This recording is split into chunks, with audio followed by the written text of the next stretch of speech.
Now we're going to stream on YouTube.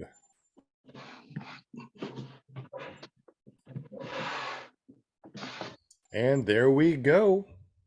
We are live already. And it looks like in the background over here, there's some advertisement going on.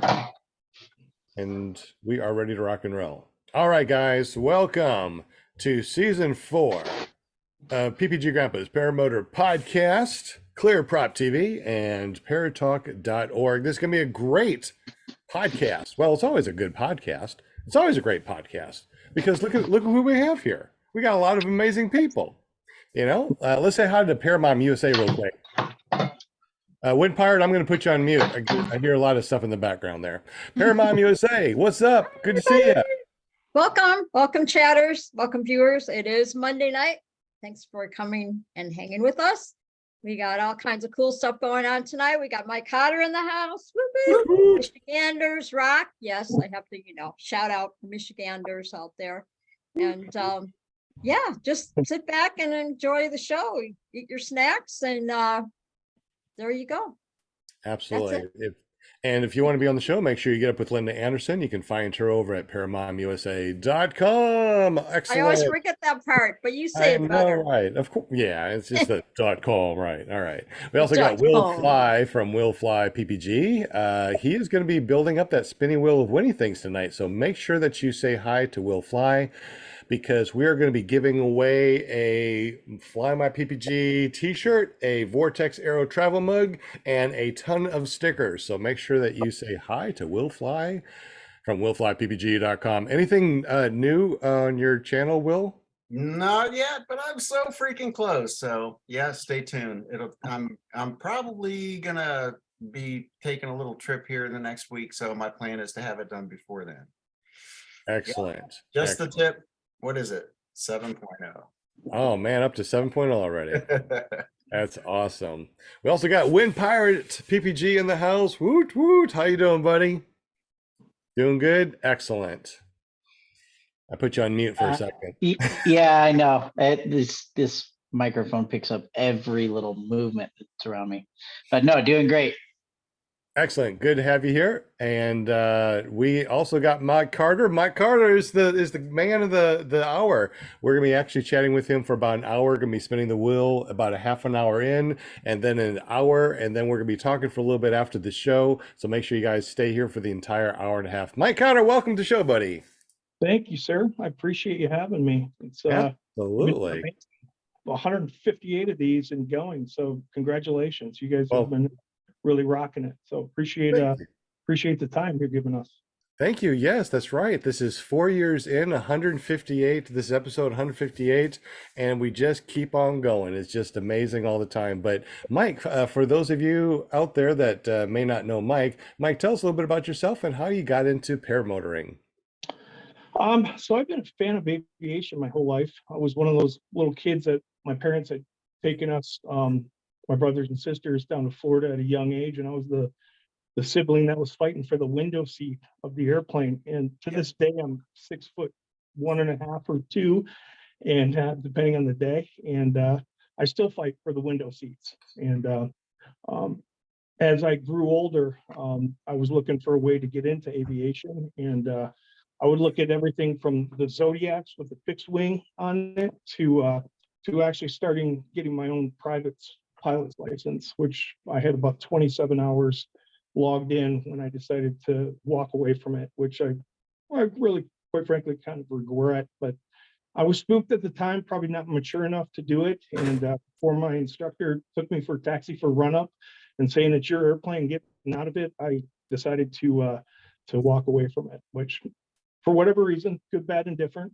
I still think about getting back to. So we'll see. But I ran across paramotoring.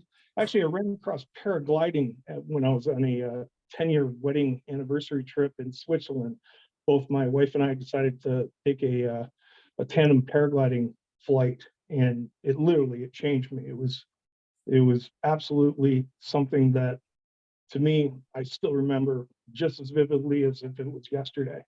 And that was so cool. What year was that? 10 years, oh God, our 10-year wedding anniversary, that had to have been, it's now been 25 years married, so Wow. you do the math. But yeah, so 16 years ago, I guess, but I loved it so much that I looked at the instructor when we landed and I'm like, when can we do this again? Can we do this? Like literally, when can I sign up to do this? And I looked at my wife, I'm like, do you want to do this? And she's like, you know what? I think I'm going to try hang gliding. And I knew right then and there that she didn't have the same visceral experience that I did with it. And sure enough, we signed up the next day and ran off a mountain in Grindelwald, Switzerland. And when I came back, obviously life gets busy and there was nothing that we could jump off early in Michigan that allows you to paraglide. There's some dunes on the northwest side of the state, but they're not practical and it's very hit and miss. But I was sitting on the beach 5 years past that event, and we're over at my parents' place in Florida, and two power paragliders go by, about 6 inches off the breaking waves. And I literally got up out of my chair and started running down the beach trying to catch them, to find out what they were. And it turns out they were paramotors. I did some research, and again, life gets busy. 5 years went past that, and on January 1 of 2015, I had some change in my business. My surgical device businesses, just because of Obamacare. And I went from literally an 18-hour-a-day job down to a 0-hour-a-day job. And I basically started looking into getting my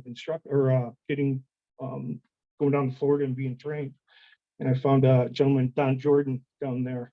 And so on February 15th, 2015, I went down and started my training. I was down there for 8-9 days and got my flights in and came back here to Michigan, and the gear sat there on my foyer until I could start flying again in April. That is so awesome. And you have your own school up there, right? I do now, yeah. So I started the FlyMiPPG back in 2017, I believe it was. So it was 2 years prior, after my first flights. But man, I tell you, I closed on an apartment on an investment property. So I became a landlord for the first time on January 2nd, 2015. So I lost a surgical device business that was 18 hours. And I gained a 1 hour, 2 hour job that was landlording. When I got back from training of PPG, I said to my wife, I said, I'm going to do two things. I'm going to learn how to fly these butt fans, and I'm going to learn how to become a landlord. And so literally for 2 years, all I did was eat, breathe, sleep PPG. I mean, it became a large portion of me in my life, and still is for that matter. But so about 2 years into it, my buddy said to me, we were down for breakfast, and they said, you should consider being an instructor. And I hadn't even thought about it. And so I noodled the idea for a while and what it looked like. And I decided to go ahead and get back in, or do that, for the fact of I made pretty much every mistake that there is in the book. And I was a bad pilot when I started. And I just didn't know what I didn't know. And it would, I experienced quite a bit of mistakes and broken equipment and learning lessons and all that good stuff. But eventually I finally got it. And when I did, I felt that I had enough to give back to the community to kind of help them in their journey of the sport. So isn't it nice that when you learn, or when you first learn and you think, you know what, I'm not going to butt land, I'm not going to sit too soon, I'm not going to turtle. Same with me. The first 5 flights, I think I did all the things I swore I wasn't going to do. But when you have your school now, Mike, now you know what you can tell your students. Like, look, this happens, and don't worry about it. We're going to get through it, and we're going to make sure that you don't do it. Or if you do it, it's not totally catastrophic, right? right. So how long have you been actually instructing now? So this is going into our 6th year of doing it. 6 years. Congratulations. Thanks. Yeah, it's been good. We've got the place that we do this at is FlyMiPPG. I kind of call it the PPG Wonderland or Oasis. It sits on 92 acres. It's all grass strip runways, 2,000 feet north, south, east, west. We have a hangar on site where we actually, it's a 4-sided hangar. So 2 of the sides are rented out by guys that are flying ultralights, and then 2 of the sides are rented out by us for doing demonstration purposes, as well as doing classwork stuff, and it gives you that outdoor feeling. And then we actually literally have a 3-bedroom, 2-bath house that sits on site as well. So students that are commuting or that are from far away can stay there, and it really truly works well in that environment, because my instructor, myself, Bob Harris, we actually stay on site the entire time that the students are there. So we'll actually come in a couple days early, just make sure everything's good and ready to go and cleaned up, and we're all dialed in for the students to arrive. But we're there from the time that they get there until the time that they leave. And so it really makes a cool kind of uninterrupted PPG boot camp, if you will. But it's not really a boot camp, it's more of just a camp.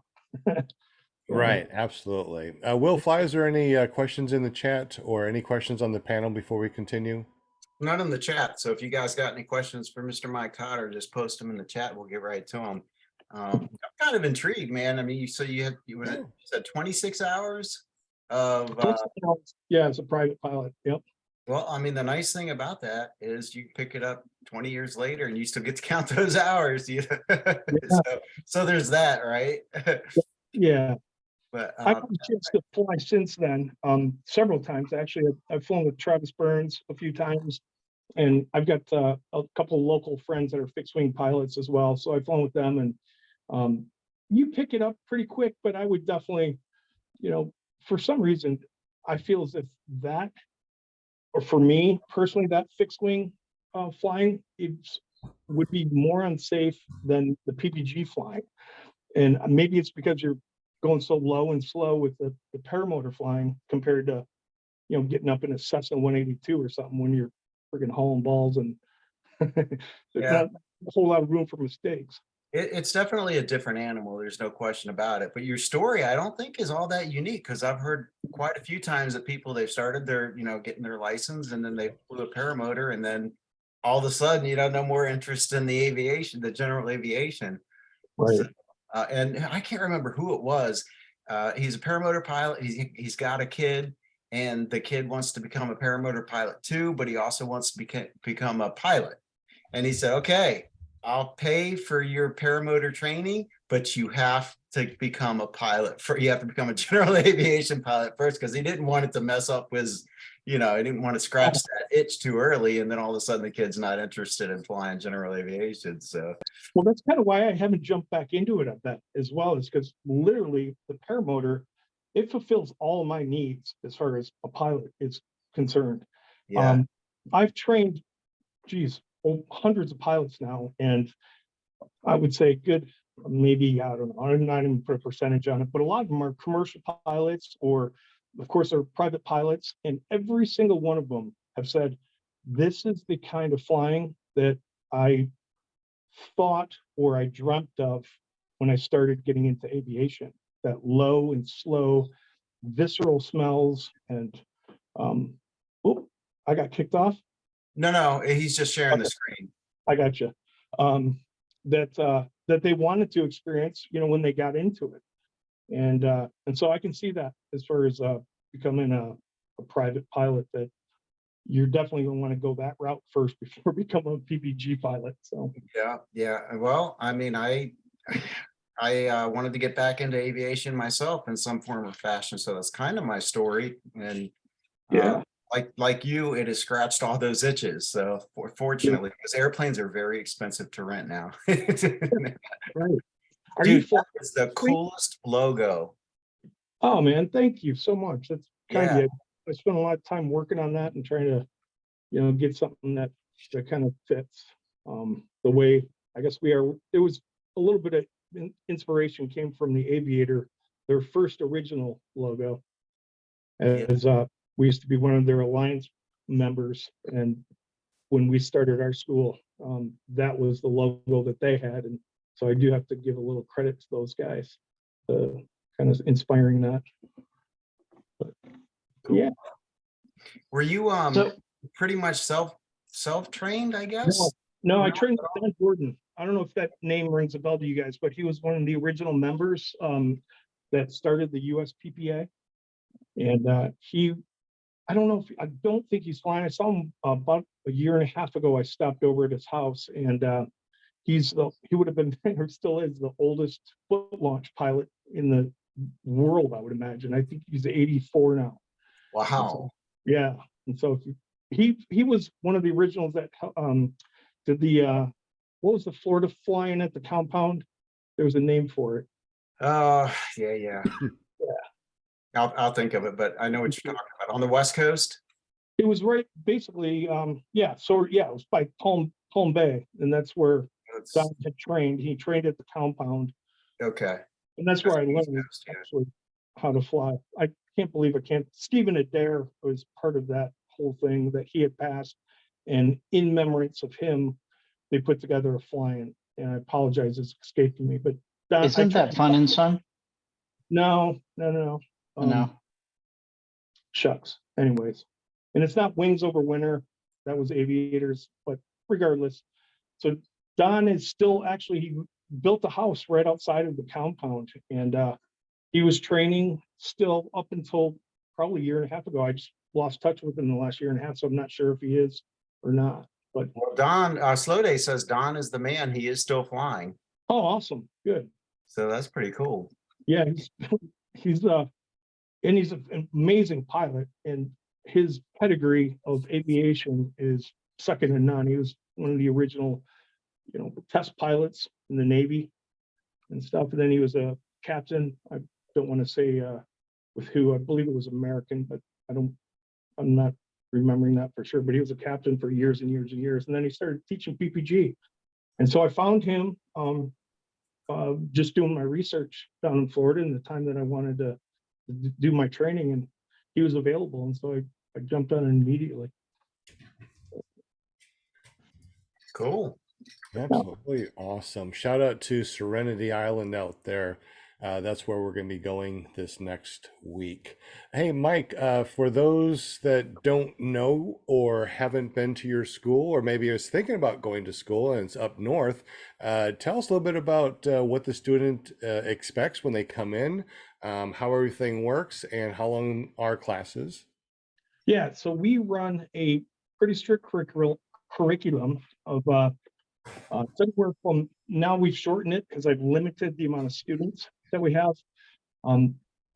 We typically bring the students in there for 6 to 8 days, and usually the only reason they're staying longer is because of the weather anomaly, or because the weather is amazing and we're all staying there and flying together. But it's a full curriculum that we have, a full ground school, 7 different classes that we do, covering everything that there is in aviation, from FAR 103 to airspace to motor maintenance to wing design, you name it, etc. We're up in the morning early, out kiting and ground handling. And when their skills show proficiency, we start to move to motors, putting them on their backs, doing motor sim. We actually have a setup there that's off of if you will, a swing set. We actually sit them in the motor, give them the ability to feel what it feels like with throttle control, bring the motor all the way from 0 to from idle to full power. We run it their first flights, if you will, through that sim, exactly what it's going to sound like, what they're going to hear from us, what their expectations will be, so that when it comes to actually getting them ready to do their taxi practice and first flights, that they've already seen and heard everything that they're going to usually encounter as their first flying. We typically are flying them, I would say, the afternoon of the 3rd day, if not the 4th on the morning, but that's all based on their proficiency and what's happening. Prior, when we had 3 instructors, we would do 6 students. And in a 7 to 10 day course with 6 students, a lot has to go right, and timing and making sure that everybody gets the right reps for like towing, and making sure that they get enough attention for kiting. And so basically, it became a little stressful, to say the least. And so we're under not only a time crunch, but we're also, have these students' lives in our hands, getting them up and showing them their first flight. So you can imagine with 6 students under that type of time crunch, how many moving parts there are and how quickly you have to just kind of get them in line. Now, we were able to do it and do it very successfully and efficiently. But I found that now with the 2 instructors, just Bob and I, we started out doing 4 students and worked out very well. It was actually very enjoyable. But doing 2 students for a class like that, oh my God, it's so much more fun. It's so much more relaxing. You get to know your students so much better.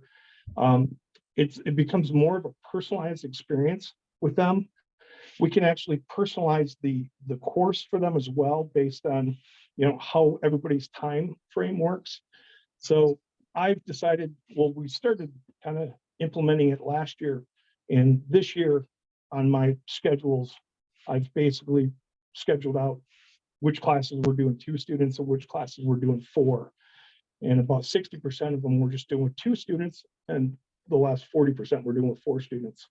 But by the time they leave, they're proficiently flying. They know when, where, how, what time of the day, the rules and regs to fly, and they can literally leave our classes, to fly any paramotor that's out there.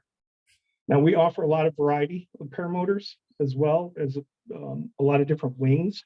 So I don't have any, I guess, alliance with just one manufacturer of either. I truly let the student and I sit down and talk, and Bob, to discuss their options based on, really, quite frankly, their skill level, their future flying ambitions, and what they're trying to, become as a pilot, which they probably don't know at that time. But more importantly, getting them into safe, reliable equipment that fits their budget. And so by partnering with a lot of different manufacturers, we've been able to accomplish that for them. It sounds like you just answered 555's question, do you train on your own equipment? So you have many different manufacturers and wings. I also saw trikes there too. So I assume that you do trikes and trike transitions too? Yep, we have, for sure. Trike transition is a pretty simple process, quite frankly, as long as the student that's coming to us has a good understanding of ground handling. And being a foot launch pilot, you probably do. So the transition process is really, it's more of just a setup and a mindset and a difference of when you can fly and can't fly. But yeah, that's a pretty quick course and transition to do that. Brand new pilots that want to trike, we recommend that they bring their own trike, just because I have a few different trikes. We do have a few different trikes that are there, but they're used for tandem purposes. And I don't want to teach a new student or have a new student just jump on my tandem rig to go and try to train on his first trike situation. Even though we've taken the student exactly to where they need to be, we've seen some mistakes happen. And the mistakes, quite frankly, on a trike, they're not as forgivable as they are on a foot launch. When you can roll a trike, or you get that trike in a situation where there's a little more wind and gust, and they're not turning the appropriate way, and it blows them over. And so you probably know that if you're training trike as well, Sean. So Absolutely, yeah. We have 3 light trikes, and we're getting another larger trike this next week too. So yeah, I totally understand as far as it's not as forgiving as foot launch, but a lot of people that come in, they seem to have bad backs or bad knees. They want to foot launch, but it just doesn't seem like they're going to be able to. So being able to get them out there and put them on a trike sounds good.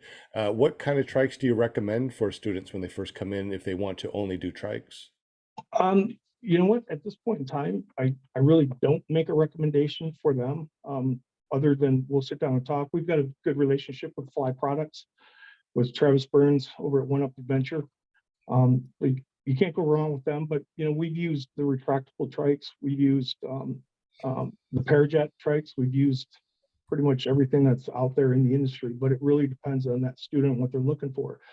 Some like them larger with a little more protection, where we're dealing with the Parajet trikes.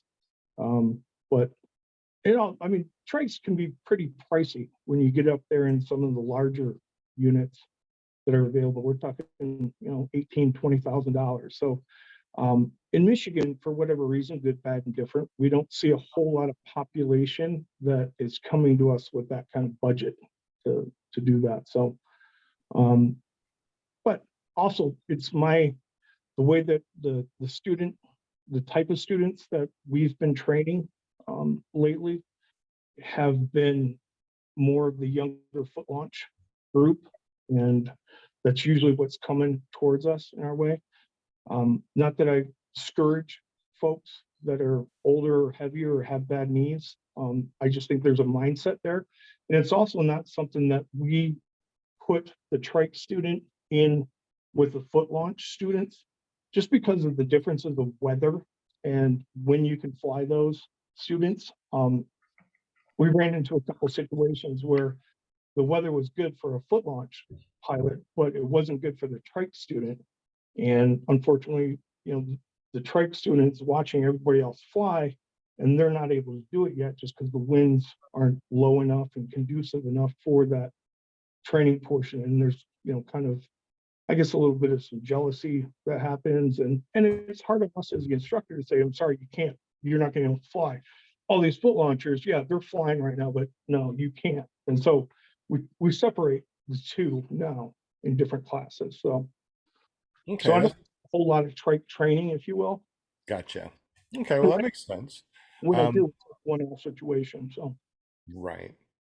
Well, we are going to be doing the spinning wheel of Winnie Things, folks, here in just a moment. So in about 4 minutes, Will's going to be putting the spinning wheel on at 7:30.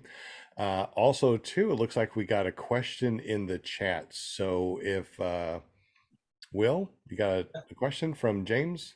I do, yeah. James wants to know if you train year round in Michigan. no, I don't. Our official season kicks off at the end of April and runs through the beginning of October.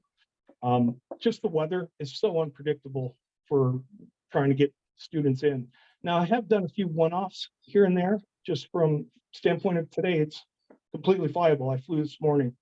I flew last night as well, and it's going to be 60 degrees here tomorrow, or Wednesday rather.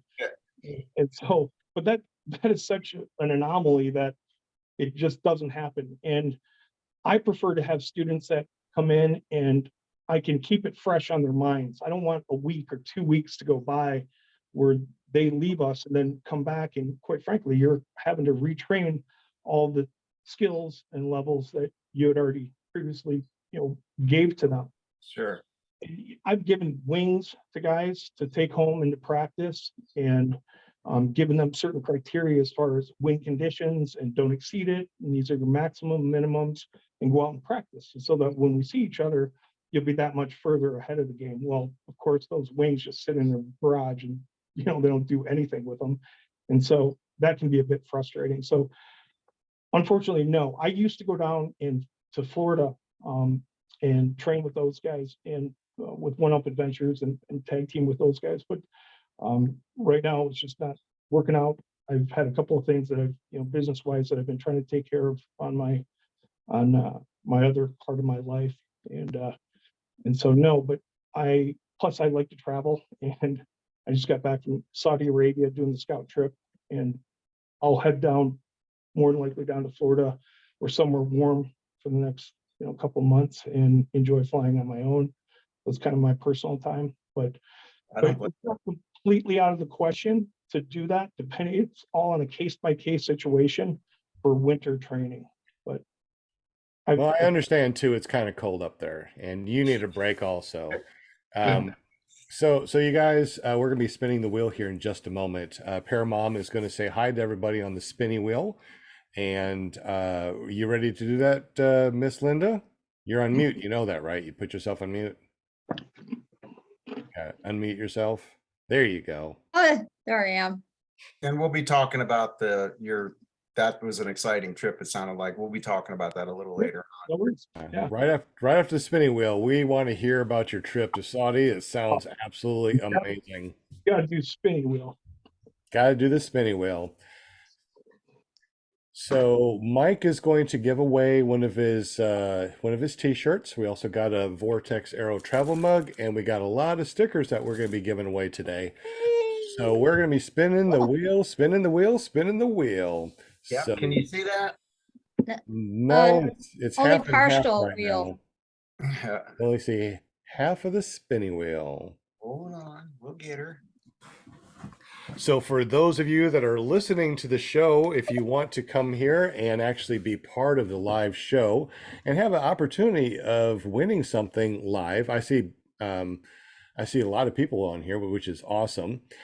You will be able to be in the spinning wheel of winning things. But if you can't, that's no problem at all. One of the things that you can do is go over to paramotorarkansas.com, get yourself a free account. Make sure you have your mailing address in there. And what we do is throughout the month, we'll just spin our own wheel with the people that are on paramotorarkansas.com, and you'll just get something in the mail for free. You'll be like, what is this? Why did I get this? It's because we just give away free stuff.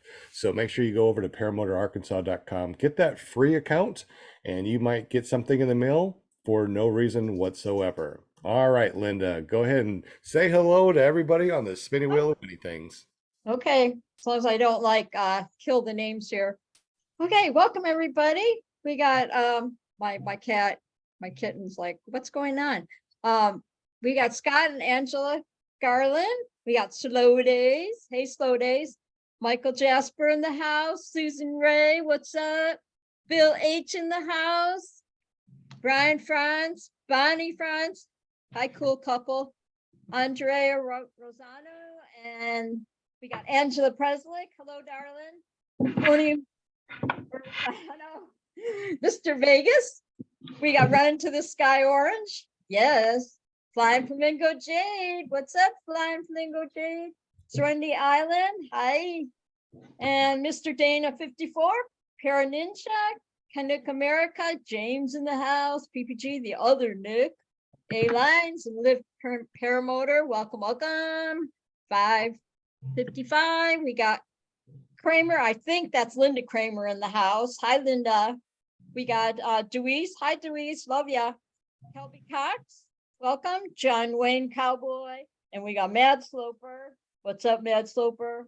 We got another name just rolled in the house. You're fading out, Linda. Bumper Fly. It sounds like you're covering your microphone or something when you're getting close and looking. What was that last name, Linda? Oh, sorry. It's Semper. I'm trying to see the last name. Semper Fly Dallas. And then James Baville's in the house too. Hi, James. Yeah, man. And I got your back, Matt Sloper. You're on there now. Excellent. There we go. All right. Good luck, So everybody. that's everybody on the in there. So what Will is doing now is he is shuffling the names. We don't want anyone to think that anything is rigged. However, I do owe Bonnie Franz like a bucket of stuff when she comes over here and trains in April, along with her husband Brian. So, do we have Walter in the house? Walter's not here, so good. Nothing's going to Australia. Whew. I'm still paying off that second mortgage to send all that free stuff to him. All right. All right, you ready? Ready when you are. All right. I'm gonna pick Deweese Milstead. Sounds like Lift Paramotor might get it too. What do you think, Linda? But I don't know, you know, Serenity Island just jumped on here. Bill So. H. All right, getting Taking close wild here. guesses here. We got the long spin, slowing down a little bit. Past Brian Franz. Susan Ray or Kramer, it looks like. I think it's gonna be Kramer. It looks like it's going to be Kramer. I know. Susan Susan Ray! Yay! Congrats.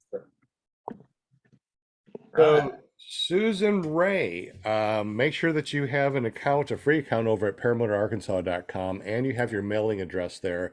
Just text me and let me know what you actually let us know in the super chat. What do you want? Do you have an opportunity to get a really cool Mike Cotter FlyMiPPG t-shirt? She has one. Does he? Oh yeah, she trained with us. Her first course down in Florida. In Wachula. Do you want a second one, or you can get a Vortex Aero travel mug, or you can get a bunch of fun, cool stickers from ClearPropTV.com. Let us know in the super chat. Congratulations! That's always fun to win something. Now we got a couple more spins too. So whatever you want, you get you get to let us know in the super chat what you want. What does she want, Susan? I'll give you like a couple seconds. One. I'm just gonna move on.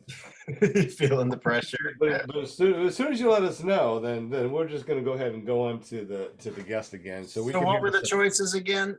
So the choices are a cool Mike Cotter FlyMiPPG t-shirt, or a Vortex Aero travel mug. Hasn't been used. Well, maybe no, it hasn't been used. And we got a ton of different type of stickers that we're going to give away from ClearPropTV.com. Hey, what do you got, Linda Anderson? Looks like you got one too. 3-4. Yes, I did. I love it. I always use it on the show to represent. There you go. Yes, Represent. yes. Yeah, please, I have to learn like the microphone thing. So I get so excited, you know me, it's like, so if I just sit back like this and talk, then I'm not muffled. Is that what it is? Yeah, it's better that way. Yeah. I I see. don't know what happened, but it muffled up, which was weird. But You should know by now when I'm on the show here, you just never know what's going to fly out of my head. hopefully nothing flies out your head. I mean, The one night I had the cat knocked the green screen over my head on live TV, and it's all on Monday. It's all good. it's all fine. Did Susan let us know what she wanted? No? All right. So Susan, you can always text me and let me know what you want. However, because we got another spinning wheel coming up, we kind of need to know what you want, because the next person, if you don't say anything, they get first choice. So if you want first choice, you better put in the super chat. All right, back to Mike. Man, you've traveled all over the place. You have flown all over the place, but the last place that you went to, I want to hear all about. You went to Saudi Arabia. Please tell us about that. How'd you get there? What kind of trip was it? And tell us all the cool details. Yeah. So actually, hey Will, I don't know if you want to play that video first. Yeah. I don't know if that's kind of pumped up. Brian Hoatland, I traveled with him, and got to give him a little shout out. He is hell bent on making some of the best videos that PPG ever seen, and actually, quite frankly, he's really starting to hone his craft in. And so, if you haven't subscribed to his channel, I highly recommend doing so, because he is going to start putting out some pretty amazing quality. But this is just a real quick clip of the beginning of kind of what most people see about or think about when they hear about Saudi Arabia. I think Brian did a nice job capturing it. So Will, if you could play that clip real quick. Fly Saudi Arabia. Here we go. Of Jamal Khashoggi, a frequent critic of the Saudi regime, inside of the Saudi consulate. Investigators trying to find out what happened to them. Also rattled by Saudi Arabia and Iran, who are rivals because the Saudis represent. In one of the biggest mass executions in decades, Saudi Arabia executed 81 men, which included.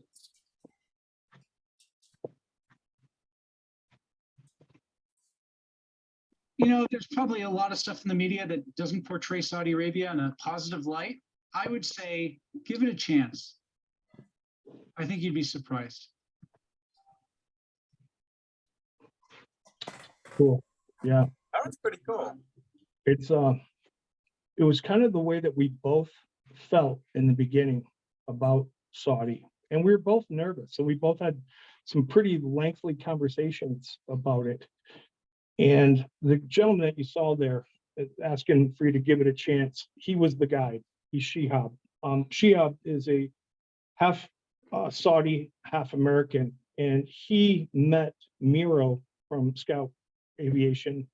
They've now changed the name from Scout Paramotor, Scout Aviation, but he had met Miro on one of the Iceland trips, and Miro and him had kind of hit it off. And with Shihab's background in aviation and tour guiding, he kept, I guess, knocking on the door of Miro to say, you got to come here to Saudi. You got to do a trip here. It's amazing. Miro be like, we've flown in the desert. We know it. There's a whole bunch of sand and sand dunes, and that's great. But, we're looking for something a little more adventurous, a little more, scenic. And so Shihab went to some of these locations that we flew at, which are 1,200 miles away from his house, and put together a clip with another gentleman named Bastian. And the two of them documented it and sent Miro the vision of what they had for putting together a Saudi trip.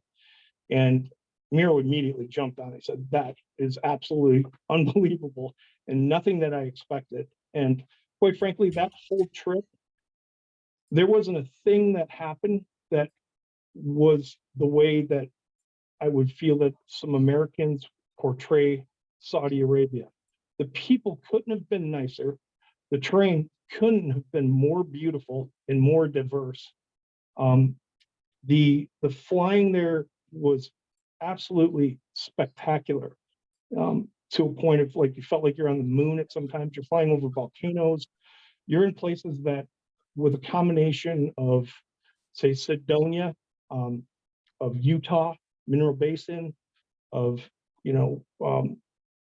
I guess the lushness of some of the southern regions of Arizona, all put together in one spot over one flight. And it was just magical.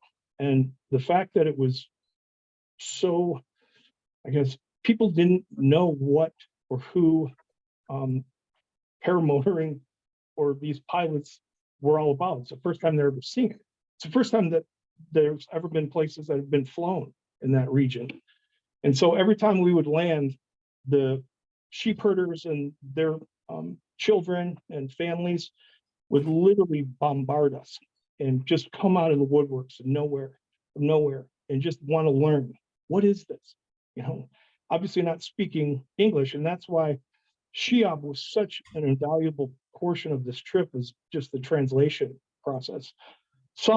Certainly in some of the larger city, there wasn't much of a language barrier, but you get outside of that, where we were in camping areas and villages, there was a language barrier. But they were all interested, to a point that they were shaking our hands. They wanted to hug us. I mean, they would just grab you, like want to arm wrestle you, show how strong they are. I'm talking like little boys, 12, 13 years old, having fun. I mean, just unbelievably engaging people. And I think one of the reasons being is the Saudi prince really is putting an effort towards tourism. And being that has just opened up recently in the last like 3.5, 4 years, it really shows via the way that people reacted to Brian and I compared to maybe just Shihab by himself. Shihab even had said to us, or mentioned, he goes, if I was here by myself with maybe another Saudi, we could get in more trouble than what it is with you guys being here as Americans. You're like my get out of jail free card. Because we are from obviously the Western world, whatever, they look at us as, hey, these guys are going to go back and talk the story of Saudi Arabia. We want to make sure that it's done in a positive light. And here I am today to say that it was unbelievable. Every place that we went, from driving into little smaller sectors that just had a supermarket and a gas station, you walk in there and there's a complete language barrier, but they welcome you with open arms. We had a guy that we were in the bush, we were on motorcycles, that had an orange and literally split up the orange, and you knew that he didn't have anything else. He split up this orange and gave us all of the pieces of the orange And so Sheob realized that, hey, let's give, let me give back to you. And he was so happy that he did, because, he gave away probably his lunch to us. But that's kind of the spirit of that country. It's called, they actually have a phrase for it. It's called Jude, or it's actually pronounced good, but spelled like Jude, Jude. And it's giving to others when you don't have anything other than what you've got on you to give. And just the hospitality there. I mean, you'll be going down the streets and people want you to come into their house, sit down and have tea, and they want to serve you. And it's just unbelievable. It's almost a personal assault, or if you don't accept their giving. But yet at the same time, you want to, because you want to learn about their culture. So this was probably one of my favorite paramotor trips. Oh, that's really cool. But quite frankly, paramotoring wasn't the important part of it. It was the people that were there. It was the culture we shared. It was learning from Sheob, learning from Miro. If you don't know Miro very well, do yourself a favor and go on one of those trips, and you'll learn. He's brilliant. He's funny. He's an ambassador of the sport. He builds the Scout Paramotor, which is probably one of the leading brands out there, and really truly does it all for the right reasons. And his experiences and his travel history are just impeccable. The way his adventure flying is just second to none out there, and some of the things that he's done and seen.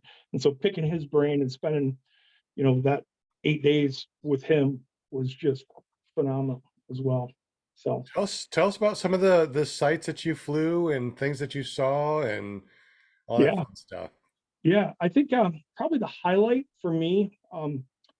So there's a video out there. It's about a 4-minute video. It's on the Scout page when they introduced the trip, but it's also under Bastion. I apologize, I don't have Bastion's last name in front of me, but he did a 4-minute introduction video on the area of flying in Saudi Arabia. And what struck me was the volcanoes down in the southern region, or actually it's kind of midway through the country, but I apologize. I can't pronounce J's and K's and Q's all in one word and stuff. How could you? So I can't pronounce a lot of them. I apologize. So I'm not going to, and I'm not going to bash them because I have so much respect for them. But this area with the volcanoes was simply unbelievable. Now I've launched at Monument Valley, which is just under 6,000 feet, if not 6,000 feet. And we launched at 6,200 feet sleeping on a volcano. And you go and you travel to see these calderas that they're just absolutely breathtakingly huge. And, flying over those was probably one of the most spectacular sights. So we slept out on a volcano. So typically the average day is we would fly a site, relax, enjoy kind of the hangover of the flight, if you will, and share the stories. And then we'd get packed up. And we're talking about breaking down the paramotors, breaking down camp, and loading everything up and driving to another spot and chasing the weather, if you will. But at the same time, there was a skeleton itinerary from Sheob of places that he knows and has flown in the past, so that there was no real surprises or no mistakes that we're making. Because some of the terrain that you get into, it's big boy country, and you need to realize what the risk and reward is when you're flying in some of these areas. No, you said that you flew over volcanoes. They weren't active, were they? No. Okay. No. That'd be a hell of a thermal. That's what I was thinking. How often did they? So this was a pre-arranged trip, basically. So Scout Paramotor, just like their Iceland trips, they put on 4 back-to-back trips. Matter of fact, the third one is right now underway. So I'm not sure if you're familiar with the Iceland trips, but they would typically bring 6 to 12 guys every trip, and they would do 3 or 4 trips in a row, because when you're shipping that much equipment and gear and stuff like over, You only want to do it once on the front end and then return on the back end. And so that's the way they did it in Saudi as well. As Miro shipped over 6 motors and all the other equipment that goes along with it. And then they're running 4 consecutive trips back to back, and then they'll ship everything back. So did that answer the question? Yeah, absolutely. And I mean, and Tony Marzano was asking about what the security was like, but it sounds like a lot of that was taken care of as far as getting your equipment over there. And We didn't need any. We didn't need any security. There wasn't any to have. It was Shiab having conversations with, the locals. It wasn't needed. There wasn't any security that's needed. Now, Miro shipped all the motors over because that we were using Scout Paramotors. It's a Scout adventure trip. So that's what it qualifies or falls under if you wanted to actually label it. It would be the Scout Saudi Arabia adventure trip. And so we basically didn't have anything to do with that. Now, there is a fee for the trip, and I'm sure our fee covered, portion of that shipping cost for Miro, because it's not cheap to do that. And there's not like Miro is making much money on these trips. He does it because it pays for his adventure, and him having a good time, quite frankly.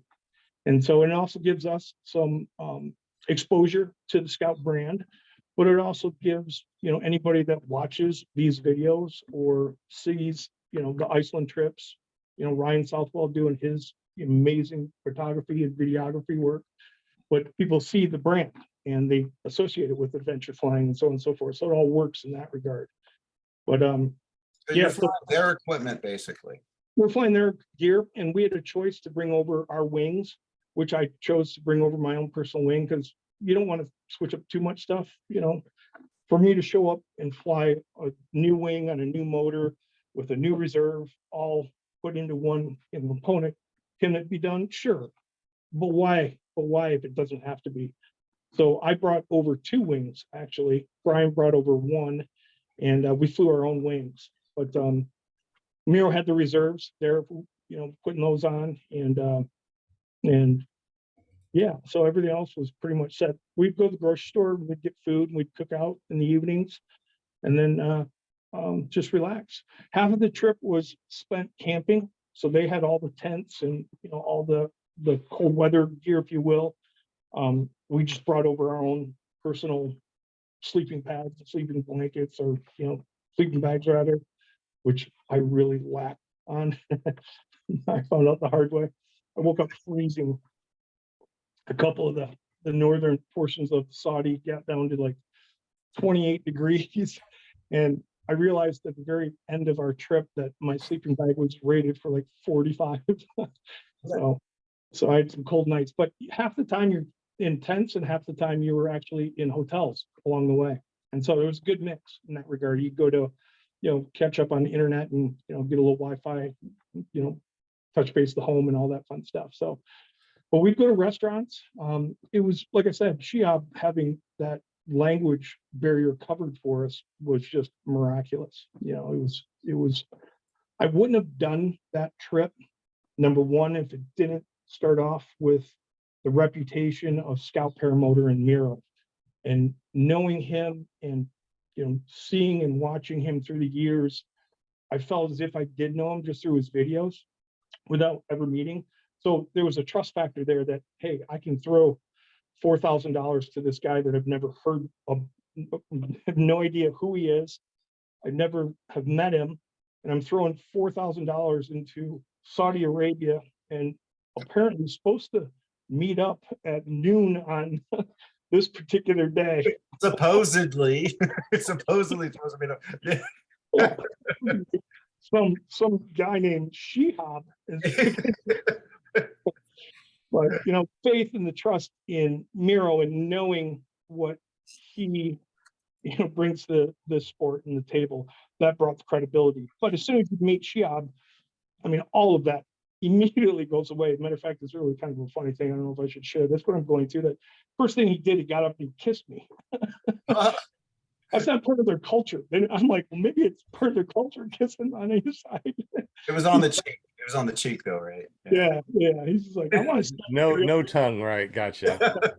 Hey, I got a quick question. So you're saying that you're throwing $4,000. So is that what it costs Yeah, to do the trip? Does that include the airfare or is that yeah, separate?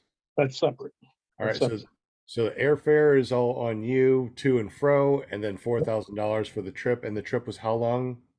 8 days. 8 days. Yeah, yeah. That's pretty nice. Knowing what I know, I'd pay double.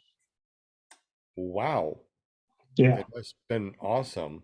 yeah. I'd fly there. I'd do it again in a heartbeat. Matter of fact, so as I mentioned, there's 4 back-to-back trips, and on the third or the second trip, the trip immediately following ours, Judson was in that trip. I'm sure we all know that name, and there was a spot open for that trip. Well, Brian and I were scheduled to go to Dubai, and one night we just sat there and started asking about, hey, what about that one open spot? Maybe I'll take it. And Brian's like, well, maybe I'll sacrifice going to Dubai. Maybe I'll stay here and you go to Dubai. And then we're like, we kind of agree that, hey, we're a team. We're sticking together. We'll do it again some other time. But yeah, it's a place that it was literally it's spectacular. Just places you were flying sometimes in dunes, sometimes over volcanoes, sometimes in canyons that had walls that are 1,000 feet tall, and just as further you went along in the canyon, the narrower it got, and narrower it got, and narrower it got. So you had to play your elevation right and climb in and out of those areas. But the floor bed was dried up bedrock, so there was always an out. There was areas in Bajta, it's called. It was kind of our first stop. Matter of fact, ended up being our last stop as well, just because it's real close and central to Tubuck, which is the area you would fly into and fly out of. And we went back to it just because it was that spectacular. And watch Brian's video. He depicts it in a pretty good light. But we've been waiting for Miro and for Shihab to breathe a little air, but they've got all the real footage and the filming and stuff like that. And so that's going to be coming to us here pretty soon. And Brian will be, I know, putting together a nice quality video. And of course, Miro with Scout Aviation, they'll be doing some stuff as well. And I guarantee Judson probably has some unbelievable quality material that he'll post as well. But take a close look at the place. It's worth it. I know for a fact that they will do trips there again next year, if not sooner, but it's a seasonal thing just from the temperature standpoint there, because it gets ugly hot. It sounds absolutely amazing. Tarna Marzano asked if you got to ride a camel, but we'll have that answer in just a moment, because we're going to be put up the spinning wheel of winning things here in just a moment, because now Susan Ray said that she won lots of stickers, so that's no problem. So we have we still have a ton of stickers. So if you want stickers, that's no problem too. But Mike Cotter is going to give away a FlyMiPPG t-shirt. What color was that? We've got a couple different varieties, but more than likely you're going to get a red one with our black and blue logo. I just placed an order for some black with some gray logos on. If you want to wait for one of those, they're going to be really sharp. It won't take too long, a couple weeks to get them in. But yeah, you'll have your choice, whatever you want. Excellent. We're also going to give away a Vortex Aero travel mug. So just like Mike said, if you win the t-shirt, it might be a couple weeks. So, just don't stay at that mailbox just waiting for that shirt to come in. It might take a little bit of while. All right.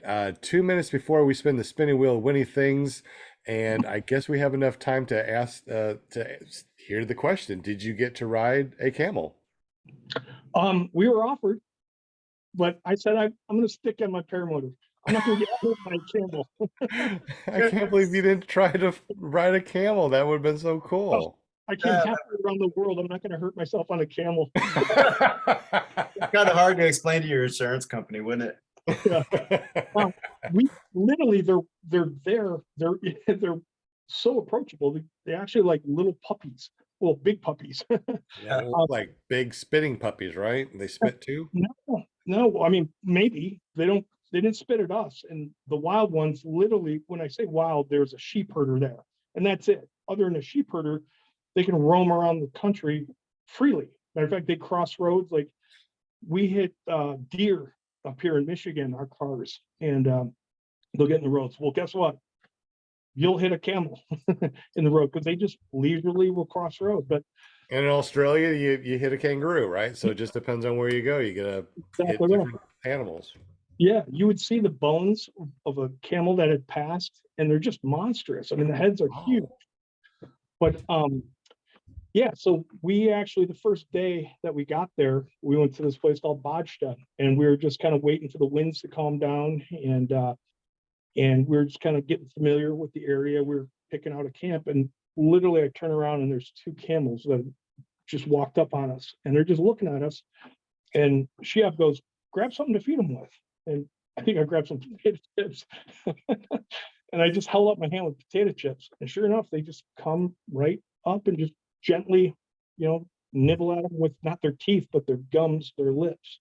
And, if you had some other stuff, they would stick around and let you feed them. But as soon as you ran out of food or whatever, they didn't have it, they would just slowly walk away. I mean, it was amazing. So I know that you do towing at your school. Have you ever done a camel tow? Oh, that's not good. Nothing about that. That's good. Well, I mean, camels have toes, cows have hoofs, Oh boy. All right. So, Will Fly, you ready to do the spinning wheel? Yes, I am. All right. I'll never trust a skinny chef. Shane, what's going on? Walter is in the house too, which means guess what, Sean? He's on the wheel. Wow. He's on the wheel. All right. Let me and then I did want to say something afterwards or whenever. Let me pull this bad boy up if I can. Well, it sounds like you had an amazing trip over there, buddy. That sounds absolutely awesome. When's the next trip that you're going to take, Mike? I've been, believe it or not, looking into working with Miro and seeing if we can't put together something in Africa. Wow. So you're going to be putting together something, not Scout? I would help kind of point the directions of, so I've been doing some research on it. Let's just put it that way, but it would be under the Scout trip. I wouldn't do it without Miro. Matter of fact, he has so much experience in this. There was no way that I would just try to pull something like that off on my own. I would want to learn. I'd want to apprentice. I would be there to help. But for me to actually pull something like that off, no, I'd want the support of somebody that's got that background and that experience to do that. Now, Yeah. Brian, I've actually decided that probably this October, we're going to start doing some trips to Utah, just because I know that place at the back of my hand. And that would be something that could easily be done and managed with a small group. So That sounds like way too much fun. And you'd spend so much time, taking care of the preparations and figuring things out that you really wouldn't be able to enjoy yourself, Right. The thing about it, doing something like an Africa trip would require that I would go down there or go there a month beforehand and scout the area like Shihab did and Bastion did prior to us going to Saudi Arabia. You're right next to Victoria Falls, the place that I'm looking at, and there is a community that's already there, an ultralight community. And so you would definitely need to develop those relationships and pick off of their experiences of where and when and rules and protocols and everything else that goes along with doing something like that. Because the last thing you want to do is fly into a country that, you're bringing customers in and you're shut down because you didn't, cross your eye or dot your I's and cross your T's and get the appropriate protocols squared away. I like how he said when he goes over there, he has to scout it out because he has a scout. I like that. That was good. Hey, Linda, do you want to say hi to everybody real quick before we spin the wheel? And we're going to spin the wheel twice. Somebody's going to win some stickers. Somebody's going to win Vortex Arrow travel mug. Somebody's going to win Mike Cotter FlyMiPPG t-shirt. So we're going to be spinning here, and then we're going to be going into the after show where we're still going to be talking about paramotors, but we're probably going to end up stop talking about 8:30 my time, which is Central. I did have something I wanted to bring up though. Oh yes, sir. Go ahead, Will. No, I mean, after the spinny wheel or whatever. Okay. But Linda was gonna read, you gonna read them, Linda? Okay. Do I All right, sound go okay? ahead. I'll just Yeah, sit go- back here and say oh. Yeah, go ahead. I'm like, really? For those of Like- you that are listening to the show, Will I was- Fly hit the shuffle a million times, so you couldn't see the names. I was never a speed reader. That was awesome. All right. Go right ahead. I was a speed racer. Just ask my mom, but I was never a speed reader. Okay, we got Michael Jasper, A-Lines, 555, Matt Sloper, Semper Fly Dulles, Paraninja Slow Days, Scott and Angela Garland, Serenity Island, Flying Flamingo Jade, Lift Paramotor, Mr. Dana 54, Walter Priori. What's up, Sugar? Never trust a skinny chef, Shaney, John Wayne, the cowboy, Bill H in the house, James Baville, Bonnie France, Brian France, Angela Presley, Susan Ray, PPG, the other Nick, Tony Marzano, Paul Marzano, Kelby Cox, hey Kelby, Deweese Milstead, the lovely Deweese, and Andres Rosano, James, Jeremy, hey, what's up, Jeremy? Brian R. Rides, Can Cook America, and I probably ruined that run, and Run Into the Sky, Orange, and then Kramer, which I think it's Linda Kramer, the lovely Linda in the house. Yep. Oh. That's it. What's up, Excellent. Andres Rosario? I want to know. I want to know how you did that shuffle so many times like that, and Bonnie and Fran still are together. So you know their marriage is really tight. It is. Must be. You can't even That's be cute. shuffled apart in the spinning wheel winning things. Yeah. If I do it again, if it Love does it. that. All Good right. luck, everybody. I split them up. Yeah. Oh, Did we well. get 'em No, all? they're still together, aren't they? Yeah. It's weird. Huh. I don't know. Yeah, that's a strong marriage. Yeah, it is. All right. So did you want to spin or did you want to say what you wanted to say, Well, Will? yeah, real quick, there was an exchange between, I think Tony Marzano and I can't remember, I'm so sorry, but they were talking about how it's unfortunate how paramotoring is such an expensive sport or a rich man's sport. But really, if you think about it, it's not so much, because paramotoring for a lot of people, myself included, it's a therapy, and therapy is expensive. You know what I mean? So when the why is strong enough, the will find a way. And so just have to keep that in mind. And yeah, I mean, nothing worthwhile that I've ever had has been inexpensive, but it's been worthwhile, and it's something to keep in mind. That's And a that would great, be a great time. Will. Nice way to say that, Will. That's absolutely correct. And that's how people should look at it, especially this sport in particular, and aviation in particular. If cost and money is your main objection to do this, then maybe it's not the time right now for you. Maybe you should wait until it is, more so in your cards. But it has such more of a meaning and a life-altering result than actually spending $1 on something. The personal gratification that I personally get out of it, I swear to God, I call it my chapel in the sky. And Yeah. it's a whole lot different than buying a car or buying a motorcycle or buying a new set of skis. For me, I walk away from every single one of my flights and I feel better mentally and physically, just literally feel better. So Absolutely. I you totally put a agree. price on that? I don't think so. Not It for was me. Para Ninja who was bringing that up. So yeah, right on, Para Ninja. So Hey, Will Fly, real quick before you spin. I know that you fly airplanes and paramotors. Now, what's the difference in cost? Just because, they said that, paramotors is the rich man's sport. Flying an airplane is a little bit more expensive. So tell me, if you took out your airplane and flew for an hour, about how much gas are you going to use in dollars? And how about if you fly a paramotor? What's the difference? Well, first of all, when you rent an airplane, and I haven't flown an airplane since I started flying paramotors because I found no need to. But normally when you rent an airplane, you rent it wet. So if you rent an airplane for an hour, say it's $150, and that's probably on the cheap side now because it's been a long time. That's $150 an hour. So gosh, 2 hours would be a prop. You know? So, Yeah. so I mean, if you're looking at it, if the only reason, in my opinion, that anyone should seriously consider flying an airplane or learning to fly an airplane is A, it's just something that they've always wanted to do, and that's been one of their life goals, or B, they want to, you know, pursue a career in aviation.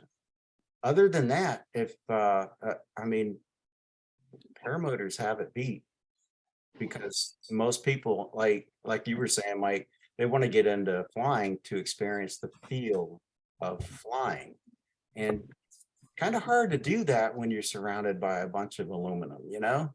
Mhm. So That's true. And if that you're being flying, said, it is a worthy goal. All right. I mean, general aviation is awesome, and it's an awesome group of people.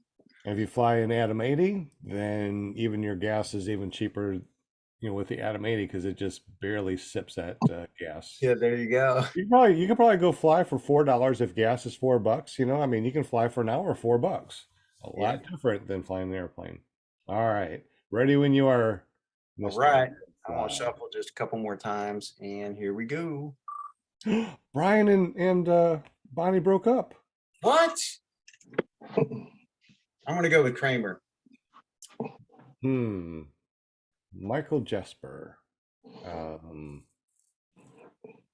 Linda's waiting for the wheel to I'm gonna stop. say Mad I Slow. know. I just picked a name. Paraninja maybe. Serenity Island. Kangook America? Susan Ray. No way. No. Is it Mad Sloper? Might And be. Sloper or Bill H. It'll be close. Oh, it's gonna be Bill H. It looks like Yes, Mad go Sloper. Did I call it or did I call it? I don't know. Did you call it? I did. I said Mad Sloper. Well, what does Linda win? I Well, know. Mad Sloper, you let us know in the super chat what you want. You have a choice of stickers, a Vortex Arrow travel mug, or a very own Mike Carter FlyMiPPG t-shirt. So let us know what you want. And obviously, if you get the travel mug, I'm going to throw some stickers there anyway. So you let us know what you want. Let's go ahead and spin the wheel again for whatever Mad Sloper doesn't want. Wait, that's 3 times in one show. That's I amazing. know. Last week, I think it was last week, I guessed Travis, and then Travis won. Woo. I'm glad that you're doing the shuffle. That way no one can say it's rigged anymore. Tony Marzano can stay. He'll say that. Careful. Marzano. He's awesome. I'm gonna say Angela Presley, Say, Flying Flamingo I'll say Days, Tony Flying Marzano. Flamingo. I already said it. Slow Oh, Days, Tony. 555, Run Into the Sky. Let's see who's gonna do that. Who's gonna win? Kangook America? Ooh, it's gonna Jasper or John Wayne. Cliffhanger. Oh my goodness! You know, if John Wayne win, he's just gonna give it to Bill H again. Cowboy. John Wayne. All right. Hey, John, if you want to, we can spin it again, or you can, you know, get what you want, or you can give it away to anybody you want to. It's totally up to you. Let us know, John. So let's go ahead and spin it one more time for some stickers. All right. So whoever this lands on, you get stickers. And if you already got stickers, well, you're going to get some more. Stickers are great. Everybody loves them. Hey, let's say Jeremy. I'm going to say flyintothe.sky.org. Woo. Run into the sky. Yeah, run into the sky. Sorry. I think Linda said run into the sky orange. Yeah, she. Well, I couldn't because it's yeah. Oh my 'cause gosh, look, off. it's run into the sky. Oh, right back to Bonnie Franz. Looks like we're gonna put it in Brian's bucket. Nope, it's gonna go all the way to Semper Flydillis. Yes. Boop, boop. Woo! Congratulations. Watching you guys do this, at first I'm like, why do they spin this wheel thing? It's weird. It's like these gifts aren't that great, but watching the reactions of just the three of you make it all worth it. It's like flying a paramotor. You guys are so excited about this. I'm like, no, I get it.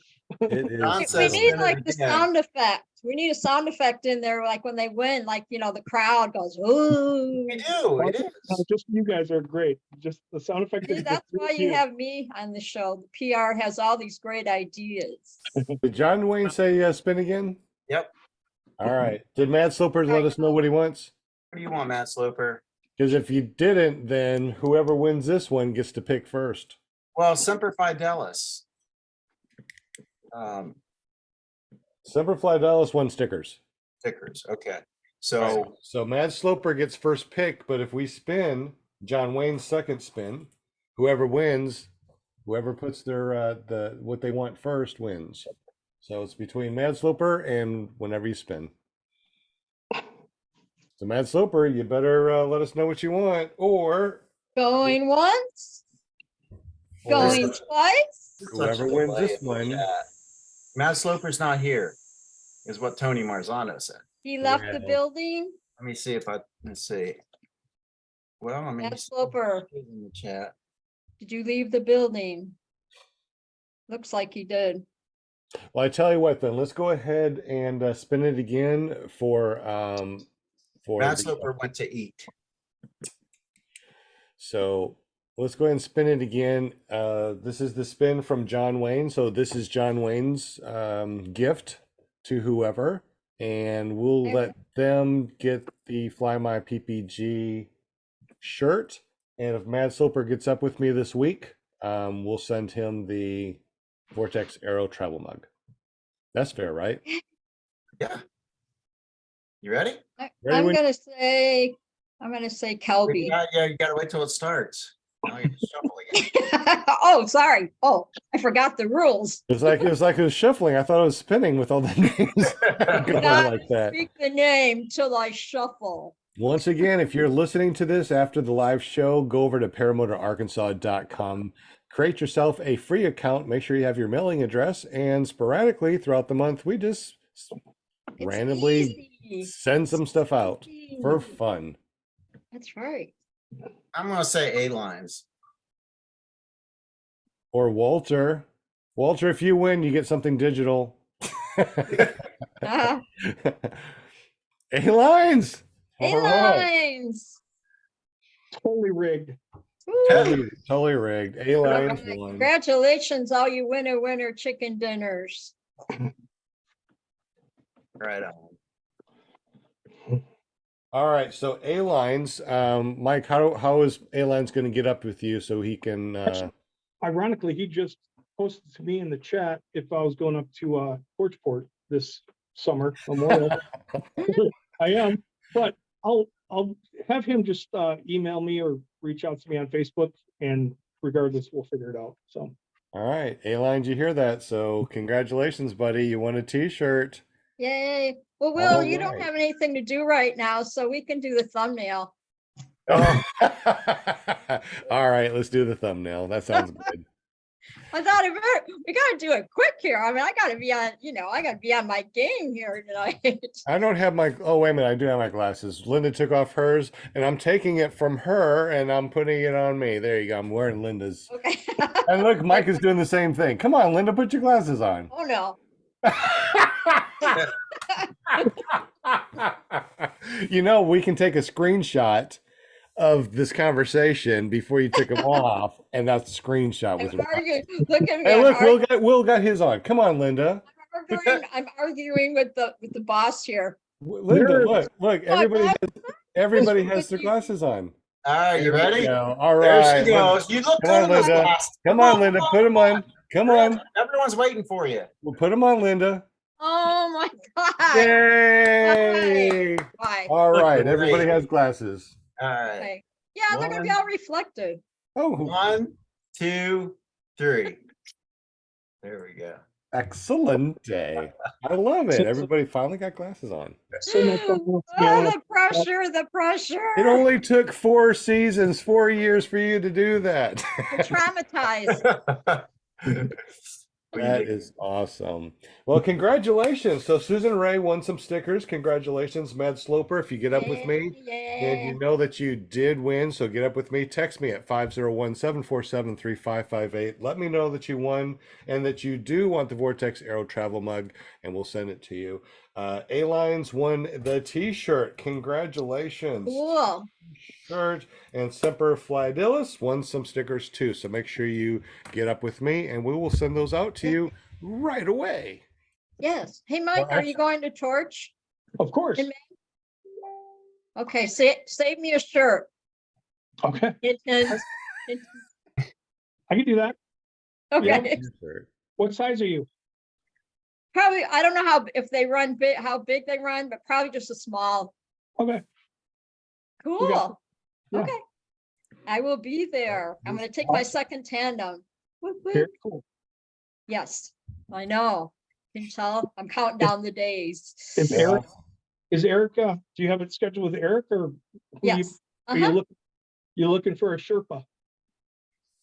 Yeah, taking the tandem with Erik and Jade. Awesome. So they're definitely coming out. Yep. I guess over for them, but good. So when is that fly-in? It's Memorial Day weekend. Memorial Day weekend. Yep. I don't have a calendar or anything. What day is that? Do you know what that day that is? Monday. You got me. You got me, buddy. You got me. It's a Michigan thing. That's how we say. Well, was it's it. a Monday. It's the last Right week. there, it's a Monday. Right, gotcha. Yeah, that's right. Right there, it's a Monday. Gotcha. Yeah. I know how that works. Right, it's right I'll there. I'll look for that later. You got me. That was just too Last good. weekend in May, Sean. Okay, last weekend of May, I won't be able to make it. I'll be on our cruise since we lost a couple of years because of COVID. My wife and I haven't been able to go on cruises, so we booked 2 this year. So we'll be gone in first part of June, and then we're going to be going to Alaska this year also. Anybody ever been to an Alaska cruise? I'm actually taking one this year as well with my father's turning 80, his 80th birthday. And so we're going as a whole family up there. But no, I've heard spectacular things. So I've not, but looking forward to When it. are you going? I think they want to go in the summertime. Sometime they haven't booked okay. it yet, but Oh, it'll they be, haven't booked it. Okay. yeah, it'll be sometime in the summer. I was going to say, wouldn't that be neat if we booked the same cruise? Yeah. Hey, I've seen stranger things happen. I know. Bring a shirt, right? There you go. Back at you. That is awesome. So we just got a couple minutes left. It was really nice that you came on the show, Mike. We appreciate you. Your stories were awesome. I can't believe how fast this time went. Will Fly, thank you so much for that, doing the spinning wheel, winning things, Paramom, everything that you do in the background, including telling it, saying hi to everybody in the spinning wheel. We definitely appreciate you. Man, I can't wait practice. I'm going to practice. I'll just, write down names on a paper and I'll practice, practice the name. Go back on the video and then reread everything again, right? Practice it that way. Run into the sky orange. There you go. I love it. That's awesome. Isn't that that's what it was, right? No? Org. Oh, well, the end of the OR, it was like the screen was kind of cut off. Well, they got you too. Yeah, blame it on me. We'll blame it on Mike, because it's Memorial Day right there. And yeah, also new fly for Gauge in Bowling Green, Florida on June 8th through the 11th. Check it out. It's an awesome site to fly. See, everything went right around that cruise. I'm sorry, guys. I really wish I was going to Did it on purpose, Sean. We all changed this. I didn't. Yeah. Man, this is great. For those of you that may know, and those of you who may not know, if you watch the video, the little trailer at the beginning of this podcast, I'll be taking a cancer patient down to Florida to do a tandem on a PPC. And while I'm down there, I'm going to be picking up a tandem rig also and getting my BFI from ASC. Awesome. You got your BFI from ASC. Is that what I saw on your website, Mike? I did, yeah, through Travis Burns and One Up Adventure, Kyle Mooney. Yep, those guys, they do a rock star job with that. So I'm not sure who you're going with, but yeah, it's great. Excellent. Well, I had an amazing time talking with you guys. Been amazing talking with Mike. Mike, dude, your adventures are crazy. That's just amazing what you did. I mean, it sounds awesome, and I wish that we had more time because you went on more adventures than this, obviously, since you've been flying since 2015. Yeah, quite a few. But that's kind of how the reason I got into paramotoring, because I knew that it offered this kind of adventure travel and trips, and it's a portable machine. Why not take advantage of it and go travel with it? And so, Especially when you're going on these trips where, Scout is giving you brand new stuff to use in a different country. You don't have to bring your own. How awesome is that? that's That's very cool. absolutely, and it's Very cool. accessible to everybody. I mean, yeah, I did it, and it's awesome, but so could you. And you could do it tomorrow if you wanted to, and sign up Yes. for this stuff. It's available to all of us, and I highly recommend taking advantage of it, because they are trips that really bring a deeper, richer meaning to this sport in every one of them that you do. So, Yeah. and the skills will grow exponentially than flying around your local LZ every single flight, Probably. What kind of skills do you need to have to go onto one of these flights? I mean, do you need to have like at least a PPG one? Do you need to be flying for at least a year? I mean, is there any requirements? Yeah, so you would definitely want to be in the higher intermediate and above category. You want to be able to take advantage of the flights that are there. And if you're there and you get there and the nerves are kicking and you're stumbling and you're missing flights because maybe your skills just aren't honed in and you're not, current with your launches and landings, then you're going to miss out on a lot of the adventure. But so you want to make sure that, just for your own sake, that you're dialed in and you have a good understanding of what you're getting into as well. Just speaking with Miro on the differences between the Saudi trip compared to, say, an Iceland trip. Mhm. The Iceland trips, you were putting up a little more risk as far as where the outs were on times. Yes. Whereas it always seemed very, very safe to Miro, he said, with the Saudi trip. There was always outs, there was always landing spots. Even though some of the territory appears as if it's really extreme, below us, there's always a spot that we could have landed out. So just some differences there. But so just do your research, talk to others, and do a really good, understanding and introspective look at yourself and your skill level before you embark on something like that. But intermediate and above, you would be just fine. So Okay, excellent. Well, tell us real quick, how do we get up with you at your school? When do you book? What's your .com? And tell us all that fun stuff real quick.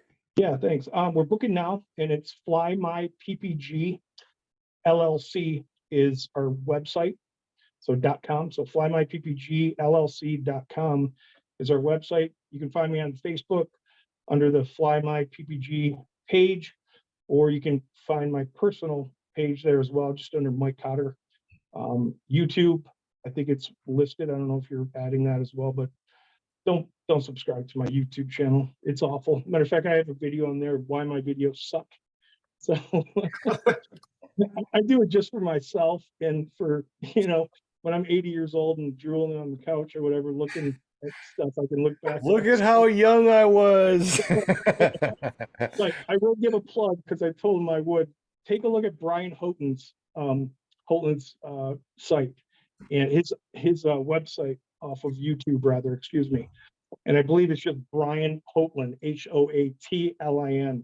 So he's putting out some good quality videos. So I wanted to give him a little loving, as I told him I would. Plus, we have a bet on how many subscribers he can get by the end of the month, which is a whopping 260. Wow. Wait, you got a bet? You got that he can get what now? So when we're sitting at breakfast in Dubai one morning, he gets a wild hair saying, you know what? By the end of the month, in 4 months, I'm gonna have 1,000 subscribers. I'm like, why are you gonna do that? He's like, well, I just, whatever, I want to. I'm gonna start putting together more videos. And then he looked at my channel. I've had this channel for 8 years and I've got 260 subscribers. And he said, by the end of the month, he's gonna beat me in subscribers. And I said, dude, I will start asking people to unsubscribe to my channel and subscribe to you so you can be there quicker. And so it's kind of a running joke with him and I. And he calls me like every day and tells me, I got 3 more. I got 3 more. He's up to like There you go. 190 right now or something like that. So Wow, I'm almost up to 1,000 subscribers too. are you? Yay. What are Getting you there. Are you going to change one thing in your life with 1,000 subscribers compared to 100? No, I actually have more than 1,000. I was just being funny. Do you really? Yeah, he's got over 20,000. Yeah, close to 25,000. On YouTube? Yeah, Are you monetizing it? yeah, Do you make it money? a little bit. How much? It just gives me a little bit of. It gives me enough so I can buy stuff and send it out on my channel. And take cruises to Alaska and What did he do last month? Will, how much did he make last month? who? Will, how much did he make on his YouTube channel last month? I don't know because I don't monetize my own. Oh, Yeah, All right. I make like I said, yeah, I make enough where we can do the podcast, so I'm paying for the podcast, I'm paying for that's good. the Zoom, I'm paying for different things around here that we can give away, so I mean, I tried to just put it back into this and just have Right. fun with it, Yeah, I could say it's not much. I mean, no one's, it's not gonna make someone rich. You know what I mean? It's I don't just know about so, that. and anybody who can understand the YouTube algorithm, they're pretty smart cookie. That's right. Just gotta hang out on Robert's on the paragliding talk show more often, Sean, and then you'll see you'll be like, how does he do this? Because then I have to brag, on my son. of course. He just on paraglidingtalk.com. Yeah. All right, he you kills just them. you just use your paraglidingtalk.com, so I'm not going to go back to you now. Okay, you just use that all up. I'm just kidding. Well, Tucker 20 is the exception. I got to give you kudos. 20,000 subscribers. That's a boatload of people. 25,000. My bad. 25,000. Jeez, Mike, come on. I average between 300 and 500 subscribers a month. Oh my God, that's unbelievable. Yeah, I know. I'm an old grandpa. Who the hell wants to subscribe to me? But they do. Well, kudos, because between Brian and I, we're just laughing. Like, I don't have any ambition of doing that, nor is my quality material very good either. So it doesn't warrant me having more than 5 subscribers. That would be me, my parents, and my wife, and my brother maybe. But I may have a bunch of subscribers, but no one really watches my videos. I don't know why they subscribe to me. that's awesome. Maybe I'm just so cute. It's because your .com skills. Oh, there it is. That's what it is. Yes, the that's- .com. A nice skill to have. Well, Mike, real quick, tell us your school's URL real quick. Yeah, again, sorry, you're changing gears on us. It's FlyMiPPG LLC.com. So Excellent. And thank you so much for joining us tonight. Yes, thank you, Mike. You are incredible. Had a blast. I loved it.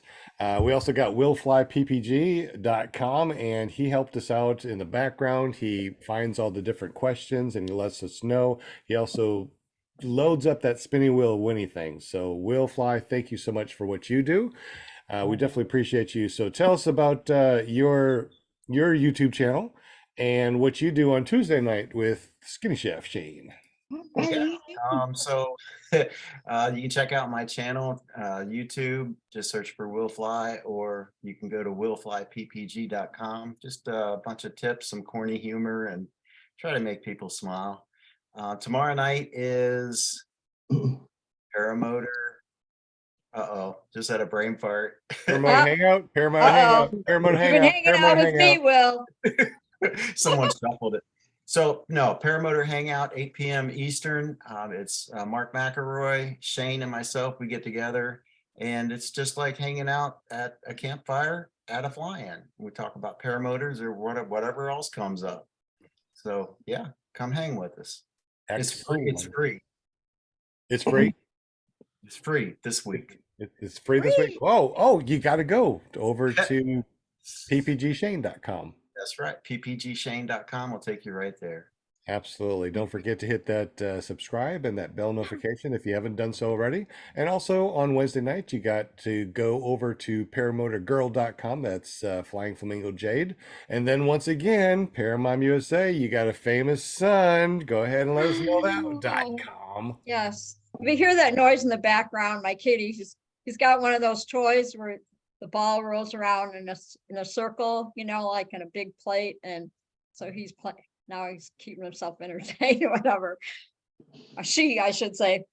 You can find me on paraglidingtalk.com on Thursday nights with your host, Robert Michaels. And he always has awesome show, awesome guests, and everybody always jumps in the chat. And it's a lot of fun. It's super fun. And then we have Sean that does the spinny winny wheel. And then Will Fly likes to hang out in the after show with us, and we all just hang out and talk about stuff. So yes, please join us on Thursday night, paraglidingtalk.com. Excellent. And also too, there's another show that we learned about on Friday nights. Does anybody remember that one? It's the vaping. Right. Yeah, our own Scuba Steve does that over at paramotordude.com. So you might want to check that one out. I checked it out last Friday. It was pretty cool. Yeah, he's pretty good. Yeah, he talks about vaping and talks about paramotors. So here's the thing. Last week, at the very end of the show, we had that code, that word, that phrase. The phrase that pays. I think that's already been used on TV, but we're going to use it anyways. Does anybody remember that phrase that pays? The first person that puts in the super chat wins. What do we win? We have 3 Valentine's Day cards, and it's anywhere from $25 to $100 gift card that's in here. I'll send it out. I don't know which one is which because I sealed them. I don't know which one is which, and I'll send one out. You could have anywhere from $25 to $100 gift card that you can use over at paramotorarkansas.com. So phrase that pays. You guys remember what it is in here in the super chat? I don't remember myself. I hope you wrote it down. I remember because we talked about it so much. I'll put it in our chat. Remember? Oh yeah. Yeah. That's a good one. All right. Anybody say it yet or any guesses? Let me go over here and check it out real quick. See if there's any guesses. Guess. I got one for this week. All right. I don't see anything. I see Scuba Hangout. We don't do Valentine's Day here at this house. Just saying. Okay. Well, if we don't have anything in 2 minutes, I'll just let you know what it was, and then we will go on and maybe come up with another one. All right. So anyway, thank you again. Definitely appreciate you coming on the show, Mike. Thanks for having me. I really appreciate it. We'll see you out there soon. Hopefully we can share some sky, fly with you. I met you once before over at where were we? We're at Moonshiners, I believe. Yeah. I saw. Oh, okay. Yeah, that's right. Yeah. Yeah, that's when my trike wheel fell off. Yeah. What are you gonna do? It was a real pleasure, Mike. Yeah. Yes. Yeah, Thank it's you, always- Mike. Appreciate your time. For sure, Lindy. I'll see you up at Yes. Torch in a couple of months, and then Will, I know I'm gonna randomly run across you as well at some of these fly-ins. So Yeah, definitely. right Hey, you're on. welcome to hang out with us anytime on Mondays, Mike. If you're just kind of chilling out, jump in the Zoom. Thank you. So, We're here. thank you, you guys. I really appreciate what you do. Absolutely. Thanks. Thank you. All right. Well, I don't see Hey. anybody that said what the phrase that pays. Who wants to say what the phrase that pays was? And I'm sure as soon as we say it, you guys are going to remember it from last time. Oh, do you want me to say it? Yeah, let Um, me say it. All right. Yes. Yeah. I don't see anything. So yeah, go ahead and tell us what it was, Linda. Barf bag. Barf bag. Barf bag, remember? So Barf rude. bag because So of the rude. barfing off the tandem. That's site. right. You got that off because you got that off of Robert's show. Yeah. When Robert showed his video Freaking great. when he went on his first tandem. Yes. Well, that dude was doing all crazy stuff. Yeah, when he got sick. And Robert was just like, he kept showing that video on his show, or whatever, you know, on the private show or whatever. And he was so proud of it. Oh, man, I'm telling you, Mike, it was just like 5 minutes of him contorting his face. I mean, you could tell it was coming, but he kept a smile on his face the whole time, you know. I know. That was And- great. I know. And I was like, did you encourage him to do all those spinny things? And he goes, yeah. I'm like, well, then, God. Mm. No wonder he All got right. sick. Will, I do like what you posted. I do like that. I think that's a good one. How many people we have left in the that's watching? Now we are down to 24 and 16 thumbs up. Awesome. Awesome. Thank Anybody you, that thank you, can give us Jack. those thumbs up. If you want to give us thumbs down, make sure you press it twice. All right. So let's go ahead and make the phrase that pays. Will, do you want to just go ahead and say it? I think it was a great one. Oh, are we like not? Should I say it out loud now? Well, should we make it to where you have to listen to the show to hear it?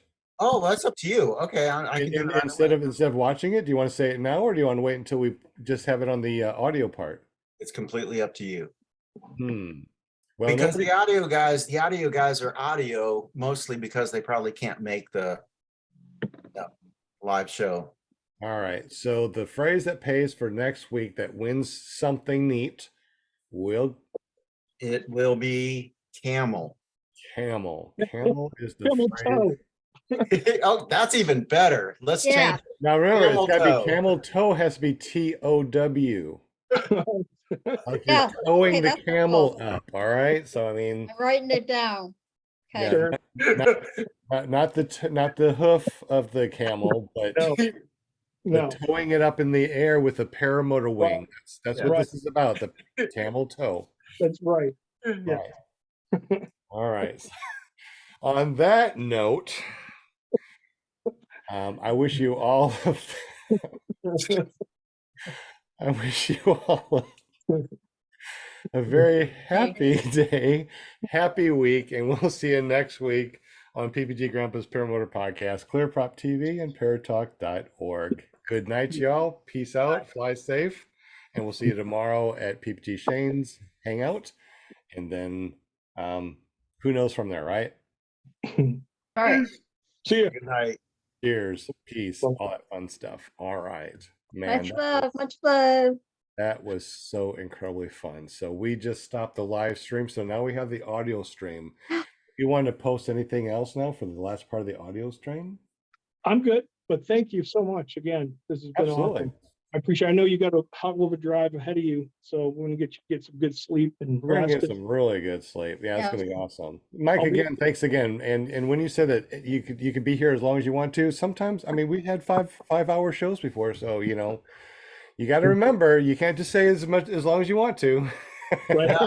Yeah. Well, if you This need was me, fun. This was super fun. Super duper fun. Super Yes. duper puppy pooper scooper.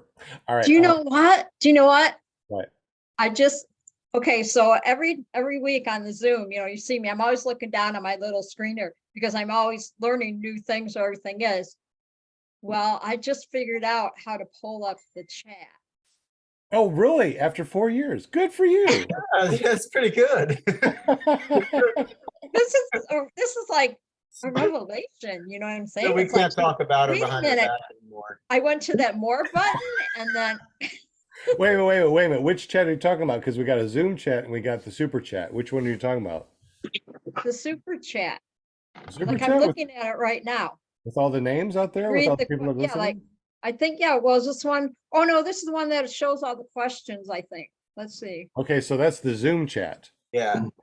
Okay, so here we go. So next week, if you're listening to this, not only is it camel toe, for people that are watching. But for you, if you're still here, you can text me 501-747-3558 and we will call it Valentine's. And if you are the first one that texts me and you say Valentine's on a text, I will send you out one of these gift cards.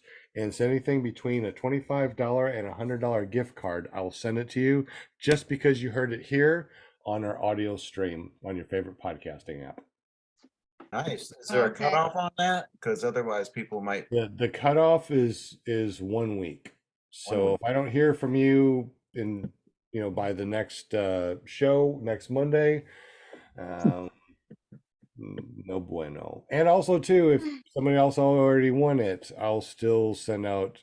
You know what? I'll send out a second one. So if you're the first or the second, I'll still send it out. But it has to be done by tomorrow, Valentine's Day. Makes sense. Okay.